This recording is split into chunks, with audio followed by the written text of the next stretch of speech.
injusticia cometida en contra de uno es una amenaza en contra de todos. Justicia y perspectiva con Isabel Herrera.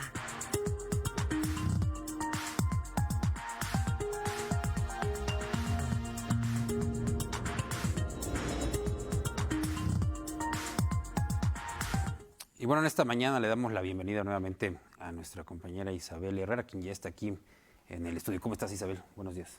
Muy buenos días, Alfredo. Muy contenta de estar otro miércoles desde acá, desde mi alma mater. Un saludo a todas las personas que nos están mirando y escuchando y a todas aquellas personas que hacen posible que nuestra imagen y nuestra voz lleguen a todos los hogares queretanos. Alfredo, hace días mirábamos unas cifras indignantes en redes sociales sobre la edad de las niñas que ya eran madres. Y eran cifras de todos los estados del país, de varios municipios.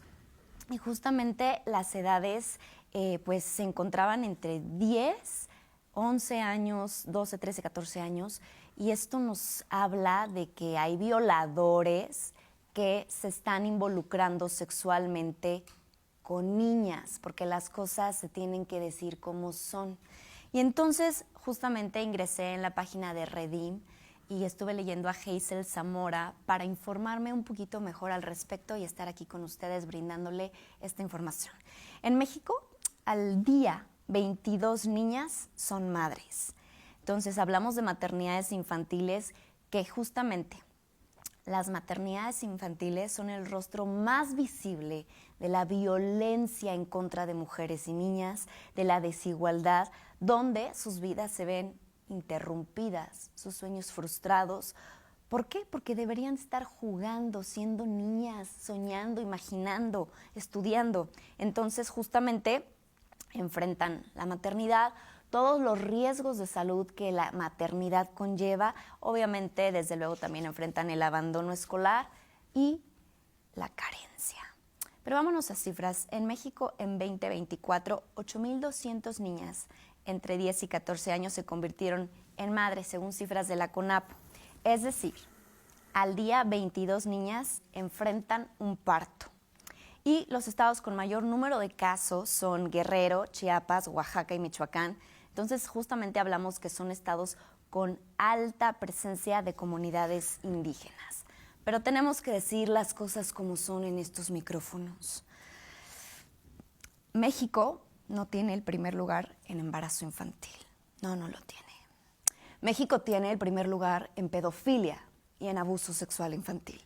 ¿Por qué? Porque los papás de estos bebés son parejas que no son coetáneas, es decir, no tienen la misma edad que las niñas. Entonces, porque tenemos que decirlo también, detrás de cada embarazo infantil hay una historia de abuso.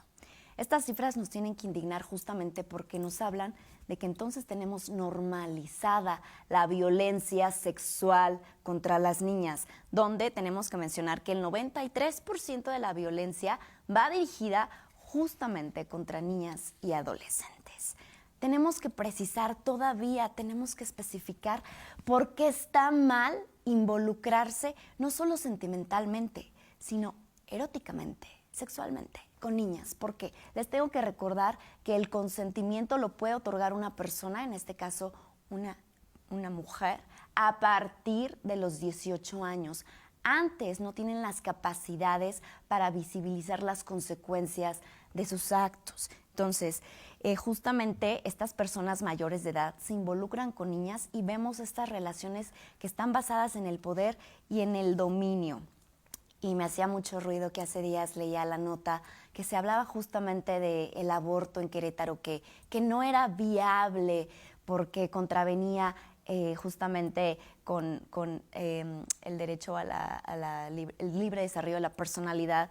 Y cuando hablamos justamente del aborto, son varios derechos que trastoca, no solo los derechos sexuales y reproductivos, el derecho a vivir una vida libre de violencia, también justamente el derecho a la salud, a la autonomía reproductiva, a la igualdad, a tener una vida privada, a la igualdad y a la no discriminación. Entonces, qué triste que en un estado que está prohibido el aborto a todas luces, desde la legislatura, tengamos que recordarles que hay niñas que son violadas por adultos, por personas mayores de edad, que tienen todo el consentimiento y toda la capacidad para cuidarse y no lo hacen y las embarazan. Y entonces tenemos que referir justamente las causas de maternidad infantil. En México, tan solo en el 2022, el embarazo fue la segunda consecuencia más común entre niñas y adolescentes que fueron atendidas en hospitales por violencia sexual. Esto se refiere al 15.7% de los casos que llegaban al hospital. El 15% de las interrupciones voluntarias de embarazo, 15% de las interrupciones voluntarias de embarazo se realizaron a niñas entre 10 y 14 años porque derivaban de una violación. Recordemos que los agresores están en el entorno más cercano. Ojo, también hay que mencionar que hay maternidades por uniones tempranas, pero también recordemos que desde el 2019 la ley establece que para casarse tienes que contar con la mayoría de edad, es decir, 18 años, aunque sabemos que en nuestro país aún hay niñas que son vendidas para casarse y eso también es violencia. La UNICEF refiere que 1 de 8 niñas en el mundo ha sufrido violencia sexual. Pero cuando hablamos de adolescentes, de niñas que son orilladas, que son violentadas, que son obligadas a gestar, parir y maternar, tenemos que hablar de estas consecuencias porque muchas son fatales para su salud. ¿Por qué? Porque también la OMS manifiesta que las complicaciones durante el embarazo son la segunda causa de muerte entre niñas y adolescentes, y entre niñas el riesgo aumenta. ¿Qué padecimientos presentan las niñas que son violadas, que son obligadas a gestar y a parir? Eclampsia, anemia, hemorragia posparto. Su salud emocional se ve impactada porque, ¿por qué? Porque ellas son las principales que deberían de ser protegidas. Ellas no están diseñadas para cuidar de otro ser. Y entonces también esto frena su desarrollo psicoemocional, donde se perpetúa la carencia, se les restan oportunidades en su vida, hay menores niveles educativos, hay un sueldo menor, por lo que hay una mayor tasa de desempleo. Pero, ¿cómo prevenimos el embarazo de niñas? Bueno, según Redim, lo primero es reconocer estos vacíos institucionales que están justamente para prevenir el embarazo, sobre todo con niñas que viven en sectores más vulnerados en el país en cuanto al ejercicio de sus derechos sexuales y reproductivos. También urge que se nos reconozca los derechos sexuales y reproductivos. ¿Qué está pasando con la legislatura de Querétaro?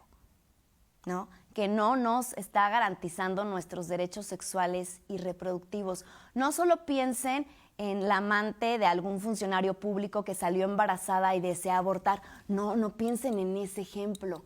Piensen en la niña que vive en una comunidad por allá de Amealco, de Peñamiller, que la viola su tío, que piensa que todavía la niña no está en edad de concebir, y sí, la niña ya tuvo su menarquía, su primera menstruación, y como no le han hablado en la escuela de educación sexual integral, pues la niña no sabe, y el señor le dice que guarde el secreto. Entonces la embaraza. Piensen en esa niña en alguna comunidad inhóspita, abandonada por Dios y frecuentada por el diablo. No solo piensen en sus amantes, que se las pueden llevar a México al Mary Stopes. Hay que ver un poquito más allá. Los derechos son para todas las personas, no solo para las güeritas bonitas. Y entonces también se tiene que impulsar la participación juvenil e infantil para diseñar programas de prevención y educación sexual. No es enseñarles el Kama Sutra, es enseñarles a identificar, para empezar, las partes de su cuerpo. Porque yo he representado niñas de 6 años violadas que no saben llamar ni nombrar las partes de su cuerpo. Entonces, hay que nombrar al pan pan y al vino vino. Para empezar, no es enseñarles cómo ligar, no, ni meterles ideas, es enseñarles a detectar cuando alguien se está pasando de listo con ellas. Entonces, yo me despido con esta frase. No es una mamá de 10 años, es una niña. No es el papá del bebé, de la bendición, es el violador de una niña. Con eso me despido hoy, Alfredo. Pues ahí está, Isabel. Justamente mientras los diputados se continúan negando todos los días cuántos casos como esto que estamos platicando ¿Cuántos hay? no están sucediendo todos los días desafortunadamente. Infortunadamente, Alfredo, hasta que no se hacen mediáticos, como el caso de esta niña de nombre E, que no voy a decir su nombre completo todavía para resguardar sus datos, si no se hacen mediáticos, no los conocemos, es lo triste, ¿no? Entonces, ¿cuántas niñas hay en el olvido abusadas por adultos que tienen plena conciencia de sus actos y que no las van a llevar a abortar porque es pecado y tienen que verse obligadas a gestar, parir y a maternar? Entonces, son niñas, no madres, ¿no? Excelente, Isabel. Pues la próxima semana nos vemos, nos escuchamos. Claro Gracias. que sí, Alfredo. Hasta entonces.